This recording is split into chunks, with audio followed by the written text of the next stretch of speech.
Vakar notika mana karjerā ilgākā pratināšana. Kopā ar klientu, policijas iecirknī, es pavadīju ilgāk nekā 7 stundas. Atgādināšanu, krimināla procesa likumā nostiprinātais maksimālais pratināšanas ilgums ir 8 stundas, gandrīz sasniedzam. Un šis pratināšanas laika izkristalizējas vienā būtiskā, pēc būtības apstiprinājās doma.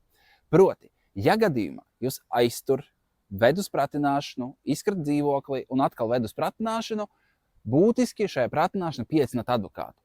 Ja tas nenotiek, diemžēl otrās pratināšanas laikā, kurā es piedalījos, nāksies pavadīt, varbūt pat 8 stundas. Ja? Un ar ko saistīts? Saistīts ar to, ka, diemžēl, stresa dēļ vai kāda cita iemesla dēļ, pirmās pratināšanas laikā jūs varat bez advokāta pastāstīt tādas lietas, kas patiesībā nenotika. Jā, tā arī gadās. Tāpēc, ja gadījumā ir pratināšana un jums nav advokāta, droši zvaniet savam advokātam. Ja jums nav pazīstama advokāta, droši varat pieaicināt arī mani.